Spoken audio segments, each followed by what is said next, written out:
శోధనలో రోధనలో బంధకముల నుండి విడిపించు శక్తి, వ్యాధులలో బాధలలో ఆదరించు దేవుని శక్తి. నువ్వు పరిశుద్ధాత్మకి దగ్గర అయినప్పుడు, ఆత్మ నిన్ను తాకినప్పుడు నువ్వు ఆత్మను ఆనందిస్తావు. ఇది ప్రార్థన శక్తి, ప్రార్థన శక్తి, ఇది ప్రార్థన శక్తి. నిరాశ నిస్పృహలెన్నున్నా అశాంతి ఆపదలైనను, నిరాశ నిస్పృహ. నిజముగా నువ్వు బ్రతుకును మార్చుకుంటే ఈ రోజు నుండి లెక్క పెట్టుకుంటావు. ఆశీర్వాదాలు వస్తాయి. ఈనాడు విమోచింపబోచున్నాడు యేసు ప్రభువు, ఈనాడు విమోచింపబోచున్నాడు.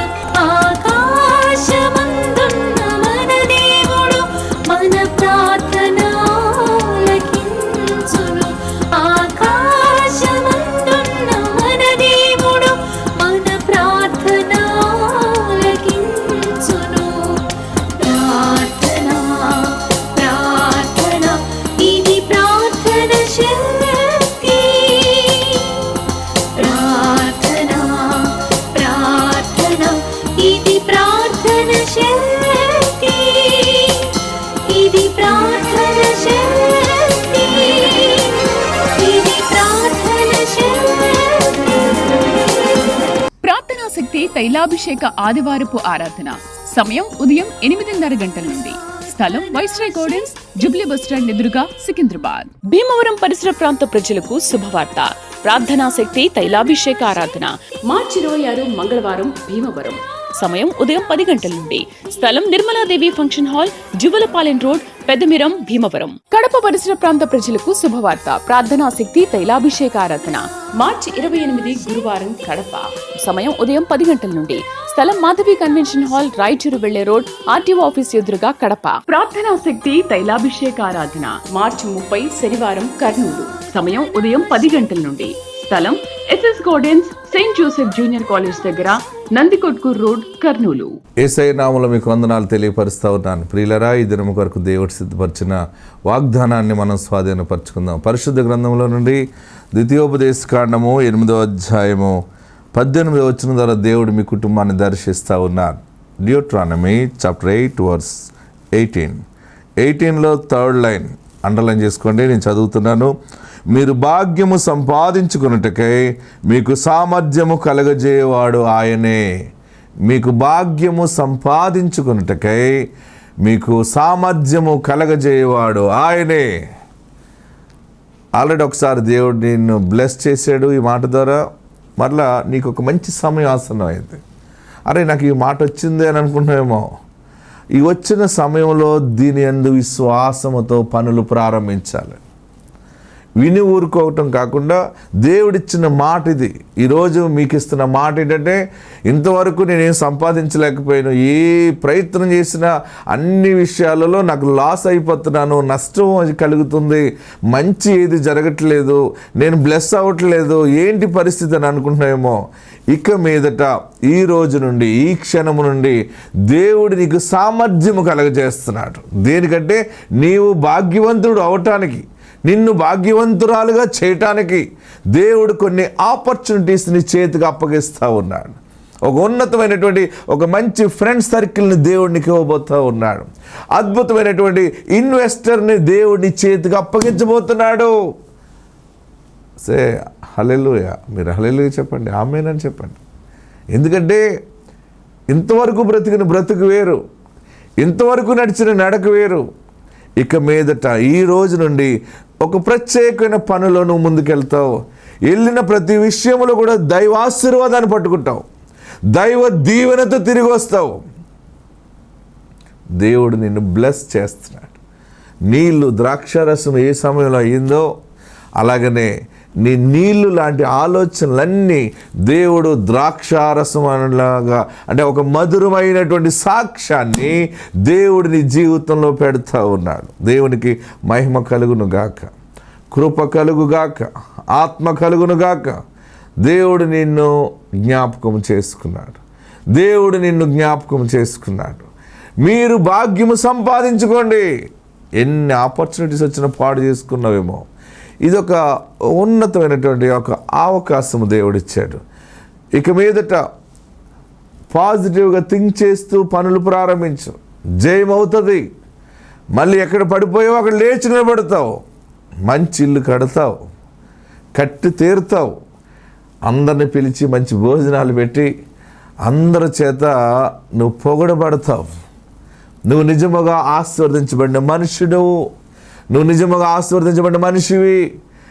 నీ జీవితం ఎన్నో శ్రమలు పడ్డావు, కానీ భగవంతుడు యేసయ్య నిన్ను ఎంత ఎత్తుగా ఆశీర్వదించాడు. ఎంత మంచి ఇల్లు కట్టుకున్నావు, ఇంత ఆస్తికర్త అయిపోయావు. నిజముగా దేవుడు నిన్ను ఆశీర్వదించాడు అని ప్రజలు నీ విషయమై ఆశీర్వాదకరమైన మాటలు పలకబోతూ ఉన్నారు. అందుకనే ఈ దినము నుండి మీరు భాగ్యము సంపాదించుకున్నట్టుకై ఆయనే మీకు సామర్థ్యము కలగజేస్తున్నాడు. ఇంతవరకు ఎవరో సామర్థ్యం ఇస్తారు, ఎవరో సహాయం చేస్తారు, వారు వస్తారు, వీరు వస్తారు, వీరు నాకు దారి చూపిస్తారు, వారు ఉద్యోగం ఇస్తారు. ఎన్నెన్నో రకరకాల ఆలోచనలు చేసుకున్నావేమో, అవి జరగలేదని బాధపడుతున్నావేమో. దేవుడే ఈ దినము నీతోనే మాట్లాడుతున్నాడు. పరలోకము నుండి దేవుడు నీకు సహాయం చేస్తున్నాడు. బలమైనటువంటి జ్ఞానము ద్వారా నువ్వు ముందుకు పోతున్నావు, విజయం సాధిస్తావు. ఆత్మ మీకు తోడుండును గాక. God bless. వాక్య భాగంలోకి వెళ్దాం. పరిశుద్ధ గ్రంథంలో నెహెమియా గ్రంథం 2వ అధ్యాయము 18వ వచనం దగ్గర చదవండి. మంచి కార్యము జరిగించుట. హల్లెలూయా, హల్లెలూయా. నెహెమియా గ్రంథము చదవమా, 2వ అధ్యాయము 18వ వచనం. ఇదియుగాక నాకు సహాయము చేయు దేవుని కరుణాహస్తము. చూడండి, ఇదియుగాక నాకు సహాయము చేయు దేవుని కరుణాహస్తము కొలది కూర్చియు రాజు నాకు సెలవిచ్చిన మాటలన్నీయు నేను వారితో చెప్పి తిని అందుకు వారు మనము కట్టుటకు పూనుకొందుము రండని చెప్పి ఈ మంచి కార్యము చేయుటకై, అందరూ అండర్లైన్ చేసుకోండి, ఈ మంచి కార్యము చేయుటకై బలము తెచ్చుకొనిరి. ఆమేన్. ప్రియులరా, ఆయన మంచితనం ఏంటో ఈ నెల మీరు చూడబోతున్నారు. నమ్మిన వారందరూ 7 మార్లు ఆమేనని చెప్పండి. దేవుని మంచి కార్యం మీరు చూడబోతున్నారు. 7 మార్లు ఆమేనని చెప్తూ 7 మార్లు ఆమేనని చెప్తూ చప్పట్లు కొట్టండి. దేవుడు ఒక మంచి కార్యము మొదలు పెట్టాడు. ఆయన మంచితనము ఏ తనం అయింది? మంచితనం అంటే ఉన్నదంతా ఇచ్చేస్తాడు అనమాట. ఎంత మంచోళ్ళండి మీరు అంటారు. అడిగిన దానికంటే ఎక్కువ ఇచ్చారనుకోండి, ఎంత మంచోడండి ఆయన. ప్రియులరా, మనం మానవులుగా మనమే కొంచెం సహాయము అడగకుండా వారికి చేస్తేనే అబ్బా తండ్రి లాంటి వాళ్ళు, తల్లి లాంటి వాళ్ళు మీరు సహాయం చేశారంటారు. నువ్వు ఏడుస్తున్నావు కదా, నాకు సరైన దీవెన లేదని. నీ పట్ల ఆయన మంచితనము కనపరుచునై ఉన్నాడు. కనపరుస్తాడంటే నువ్వు అనుభవిస్తావు. నీకు వివాహము జరిగించుచున్నాడు. నీ ఇంట్లో గొప్ప ఆనంద కార్యాన్ని చేయుచున్నాడు. అసలు నువ్వు ఊహించలేనిది. నెహెమియా గ్రంథంలో రాజుగారిని వారు పర్మిషన్ అడిగారు. వారు చెరలో ఉన్నారు. రాజుగారిని పర్మిషన్ అడిగితే రాజుగారు పర్మిషన్ ఎందుకని అడిగాడు. అయ్యా, మా ప్రాకారములు కాలిపోయినాయి, మా యెరూషలేము పట్టణం పాడైపోయింది, ఆ యొక్క గుమ్మాలు కాలిపోయినాయి, మాకు మీరు పర్మిషన్ ఇస్తే మేము వెళ్తాం. అప్పుడు రాజుగారు అన్నాడు, వెళ్తారు మంచిది, వెళ్ళి ఏం చేస్తారు మీరు? గుమ్మాలు బాగు చేసుకుంటాం. గుమ్మాలు బాగు చేసుకోవటానికి మీ దగ్గర ఏమున్నాయని అడిగాడు రాజుగారు. ఏమీ లేవన్నాడు. అందుకనే నేను గుమ్మాలకి కర్ర ఇస్తాను, మన అడవిలో ఉన్నటువంటి విలువైన మ్రాన్లు మీకు ఇస్తాను అనేటప్పటికీ వారికి ఆశ్చర్యమైపోయింది. తర్వాత మీకు దారిలో ఎవరు అపాయం కలగజేయకుండా కొంతమంది మనుషులను సెక్యూరిటీ మీకు ఇస్తాను. మీకు మన దగ్గర ఉన్నటువంటి కొన్ని బళ్ళు మీకు ఇస్తాను. రేవు దాటించి మిమ్మలను అవతలకి పంపించే వరకు నేను బాధ్యత వహిస్తాను. ఆ మాటలన్నీ కూడా దేవుని మంచితనము చూస్తూ దేవుని సహాయము కొరకు కృతజ్ఞతాస్తుతులు చెల్లించారు వారు. ఆమేన్. హల్లెలూయా, హల్లెలూయా. గట్టిగా హల్లెలూయా చెప్పండి. ఇంకా గట్టిగా హల్లెలూయా చెప్పండి. ప్రియులరా, నీవు అనుకోవచ్చు, నా బిడ్డ ఎలా ఉంటుంది? జ్యోతిష్కుని అడిగినట్టు అడుగుతారు చాలామంది చిలక జ్యోతిష్కుని చెప్పించుకుంటారు. అన్ని రకాలు పెడతాడు. ఆ చిలక ఏదైనా వర్షం వచ్చింది, లేకపోతే ఏదైనా దేవుడు బొమ్మ తీసింది అనుకోండి, ఆ జ్యోతిష్కుడు అంటాడు, నీకు దేవుడు సహాయం చేస్తాడు, నీకు భగవంతుడు ఉన్నాడు అని ఆడన్ని సుత్తు కొట్టేస్తాడు. అన్ని నీవు ఇంతలా ఉబ్బిపోతావు. అప్పటికే సమస్యలతో ఎండిపోయిన నీవు ఆ మాటలకు ఉబ్బిపోయి ఆ మనుషుడి దగ్గర 20 రూపాయలు 50 రూపాయలు పెట్టి వచ్చేస్తావు. దారిలో 4 అడుగులు వేసేటప్పటికి ఆ గాలంతా దిగిపోతుంది. మళ్ళీ జ్యోతిష్కుల ద్వారా ఆనందము రాదు. యేసు మాట ద్వారా నీకు ఆనందాన్ని దేవుడిస్తూ ఉన్నాడు. ఈరోజు దేవుడు నీకు ఇస్తున్న మాట ఏంటంటే, దేవుడు ఉన్నాడా, నాకు ఎలా జరుగుతుంది, అసలు నాతో ఉన్నాడా, ఈ వ్యాపారం నడుస్తుందా, ఈ సంసారం నడుస్తుందా, ఈ కుటుంబం నడుస్తుందా, నేనేమైపోతాను, దేవుడు దిగొచ్చి నాతో మాట్లాడితే బాగుండు, నాకు వెంటనే ఏదైనా ఒక శుభవార్త తింటే బాగుండు అని అనుకుంటున్నావేమో. దేవుని మంచితనము దేవుడు నీకు చూపించనై ఉన్నాడు. హల్లెలూయా. పైగా అంటున్నాడు, ఏమంటున్నాడంటే, నీ ఎదుట కనపరిచెదను, యెహోవాను నామము నీ ఎదుటకు ప్రకటించదను, నేను కరుణించువాన్ని కరుణించదను. ఆమేన్. మీరందరూ నాతో చెప్పండి, నేను కరుణించువాన్ని కరుణించదను. ఎవరి యందు కనికరపడుదునో వారి యందు కనికరపడుదును. ఇక్కడ ఎవరి యందు కనికరపడ్డాడైనా, ఎవరి యందు జాలిపడ్డాడైనా, నీళ్ళలో ఉన్నటువంటి మోషే మీద జాలిపడ్డాడైనా. మన బ్రతుకంతా నీళ్ళ బ్రతుకులో ఉన్నదేమో, ఆధారం లేదేమో, ఎటు ప్రయాణం అవుతున్నానో నాకు తెలియదని ఏడుస్తున్నావు కదా. అందుకే దేవుడు నిన్ను కరుణించాడు. అందుకనే దేవుని దివ్య సన్నిధి నీ చుట్టూ ఆవరించి ఉన్నది. నువ్వు భయపడవలసిన పని లేదు. ఆయనే నీకు మార్గమై ఉన్నాడు, ఆయనే నిన్ను కరుణించాడు. ఆ నీళ్ళలో ఉన్న మనిషి పేరుని బట్టి ఆయన కరుణించిన కరుణ ఎక్కడి దాకా ఎదిగిపోయాడంటే, ఈ లోకములోనే, ప్రపంచంలోనే మోషే దేవుడు అంత స్థాయికి ఎదిగిపోయాడు ఆయన. ఆమేన్. ఒక చోట రాజుగారితో మాట్లాడటానికి భయపడతా ఉంటుంటే మోషేని దేవుడు అన్నాడు, మోషే, నిన్ను ఆ ఫరోకి దేవుడిగా చేస్తాను. ఆమేన్. హల్లెలూయా. బలహీనులమైన కానీ ఆయన బలవంతుల ముందు నిన్ను బలముగా నిలబెడతాడు. ఎందుకు ఏడుస్తున్నావు? దేవుడు మమ్మల్ని కరుణించలేదు, దేవుడు నన్ను కరుణించలేదు, నా జీవితంలో ఏం జరగలేదు అనుకుంటున్నావా? ఆయన నిన్ను కరుణించాడు, ఆయన నిన్ను గమనిస్తూ ఉన్నాడు, ఆయన నిన్ను ఆవరించి ఉన్నాడు. హల్లెలూయా, హల్లెలూయా. నీళ్ళలో ఉన్నటువంటి ఆ బిడ్డని ఆ ఫరో కుమార్తె తీసుకున్నప్పుడు, దిక్కులేని వాడిగా ఉన్నప్పుడు, ఆ దిక్కులేని వాని జీవితాన్ని మీద కనికరము చూపించాడు యెహోవా దేవుడు. ఆమేన్. మోషే అనగా నీళ్ళలో నుండి తీయబడినవాడు. నీ జీవితము కూడా అలలతో కొట్టబడుతుందేమో, ఏ ఆధారము లేదు, చనిపోవాలని అనుకుంటున్నావేమో. ఈ ప్రార్థనా శక్తి ద్వారా నీకిస్తున్న శుభవార్త, ఈరోజు దేవుడు ఆయన మంచితనము నీ పట్ల కనుపరుచుచున్నాడు. ఆయన మంచితనం అంటే అన్నీ ఇచ్చేస్తాడు అనమాట. మంచితనం అంటే గొప్ప సహాయం. అది మీరేం అడుగుతున్నారో అడిగిన దానికంటే ఇంకా అధికముగా మీరు పొందుకోబోతా ఉన్నారు.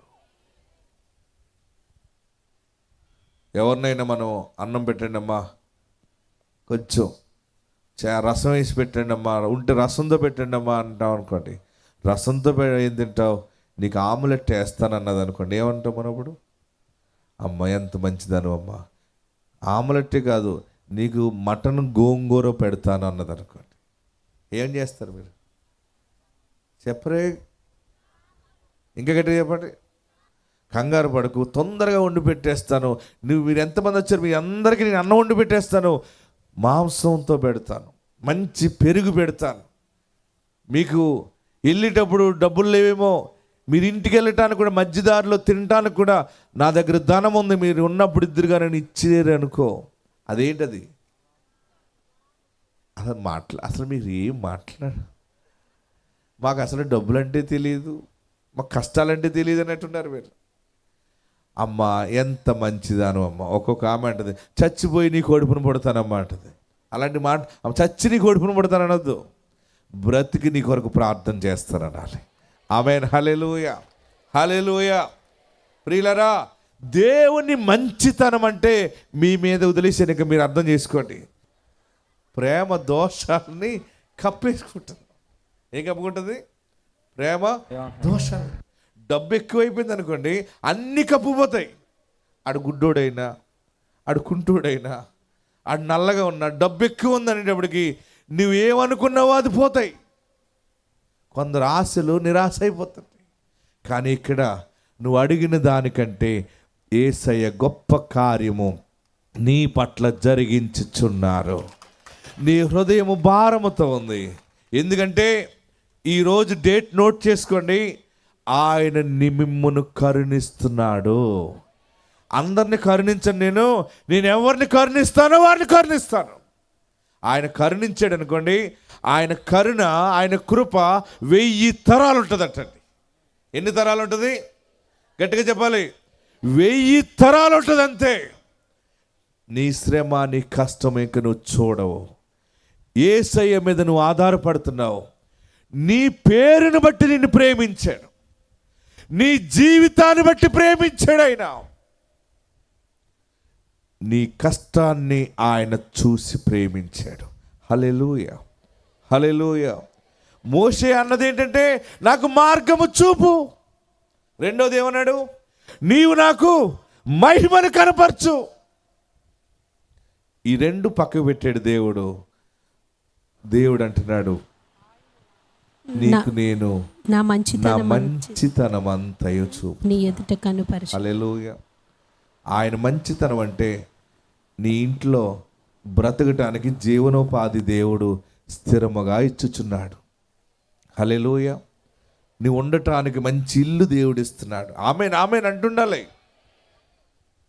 బ్రతకటానికి బ్రతుకు తెరువు, ఉండటానికి ఇల్లు, మంచి వస్త్రము, కట్టుకోవడానికి వస్త్రము, ఆరోగ్యము, అటు ఇటు రౌండ్లు కొట్టడానికి బుర్రు బుర్రు అని ఒక కారు. ఆమెను ఆమెను చెప్పాలి, రిసీవ్ చేసి తీసుకోవాలి మీరు అందరూ. మీకు మంచి అల్లుళ్ళు, మంచి కోడనులు, శాంతిని హృదయానికి. యేసయ్య మంచితనంలో ఇవన్నీ వస్తున్నాయి. అన్నిటికంటే గొప్పది ఏంటంటే, ఇక్కడ నువ్వు ఎంజాయ్ చేస్తావు, ఎంజాయ్ చేస్తూ చివరి శ్వాస వరకు దేవునితో గడుపుతూ పరలోకములో అడుగు పెట్టేలాగా దేవుడు నీకు అవకాశం ఇస్తాడు. బంగారు వీధిలో నువ్వు అడుగు పెడతావు. అది ఆయన గుడ్నెస్, ఆయన మంచితనము. ఏడవకండి, చనిపోవాలని అనుకోకండి. మీరే ఈ ప్రార్థన శక్తిలో ఈరోజు వాక్యం ఉంటేనే నీతోనే దేవుడు మాట్లాడుతున్నాడు. నువ్వు అడిగింది పక్కకు పెట్టాడు ఆయన. నువ్వు ఆయన చూస్తానంటున్నావు, ఏం జరుగుతుందో కనపడాలి, నాకు రుజువు కావాలని అడిగావు. ఆ రుజువులన్నీ పక్కకు పెట్టి ఆయన మంచితనము నీ పట్ల కనపరుస్తూ ఉన్నాడు. మీ జర్నీలో చూస్తారు, మీ ప్రయాణంలో చూస్తావు. తర్వాత ఏమంటున్నాడంటే, ఎంత గొప్ప మాట అది. చదవండి, నేను ఎవరిని కరుణించదునో. చదవండి, నిర్గమకాండము 33వ అధ్యాయము అబద్ధం ఆయన దోచు. నా మంచిదనం ఆయన నా మంచితనమంతయు ఎదుట కనుపరిచెదను. ఎదుట కనుపరచెదను. యెహోవా యెహోవాను నామమును నీ ఎదుట ప్రకటించెదను. నేను కరుణించు నేను వారిని కరుణించు వారిని కరుణించెదను. ఎవని యందు కనికరపడెదను. ఎవని యందు అంటే అందరి యందు కాకుండా కొంతమంది మీద స్పెషల్ అన్నమాట. ఎవని యందు కనికరపడుదును వాని యందు కనికరపడెదనెను. కనికరపడుదును. నిన్ను చూసి మనుషులందరూ కఠినమైపోయారేమో, బహుశా నీ మీద అందరూ నిందలేస్తున్నారేమో. ఏ ఒక్క మనిషి కూడా నాకు సపోర్ట్గా లేరు, నా మంచితనం ఎవరికి తెలియట్లేదని అనుకున్నావేమో. నీ కష్టాన్ని నీ దుఃఖాన్ని ఆయన చూశాడు. మనుషులు నీకు దూరంగా ఉన్నారు కనుకనే దేవుడే నిన్ను ఆవరించి ఉన్నాడు.